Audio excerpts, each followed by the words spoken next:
interesting findings in the early days of studying who are the effective members of Congress is that once we control for seniority and being in the majority party, and whether you're a committee chair or subcommittee chair, a strong finding emerged that women, on average, seem to be more effective than were men in Congress.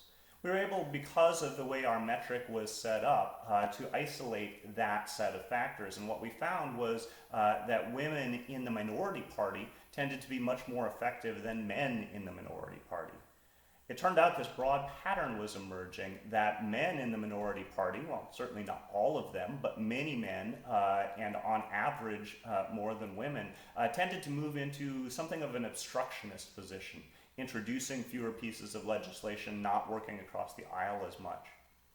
Women, on the other hand, in the minority party, seemed to keep working on the bills that they had put out there. They put forward more pieces of legislation. They worked across the aisle to get those pieces of legislation moving forward. And as such, on average, in the minority party, were about a third more effective than men in the minority party, all else equal. One thing that we found very interesting as we continued that work, however, was a focus on what particular pieces of legislation men and women were putting forward. There's a long history in the political science literature where there are some policy issues that are characterized as women's issues and some that are characterized as men's issues. Sort of classically, women's issues tend to be education, healthcare, some things that are having more to do with the family. And from that point of view, we were intrigued to say, is it the case that women are introducing indeed more pieces of legislation in some issues, in some issue areas, or even are more successful in some of those issue areas than are men?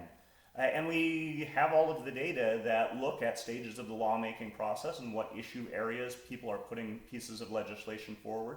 And what we were able to find was that indeed, if we look at the issues that are most frequently sponsored by women, or that women on average have as a larger percentage of their lawmaking portfolio, it did tend to be those classic women's issue areas. Now, that wasn't particularly surprising, but what was more surprising was when we explored what happened to those pieces of legislation.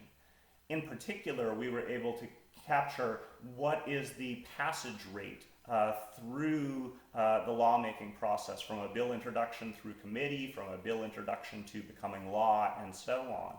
And what we found was that, on average, over the past 45 years or so, women are sponsoring that subset of bills on women's issues. Now, on average, a piece of legislation sponsored over the past 45 years turns out to have about a 4% chance of passing through the House, through the Senate, and becoming law.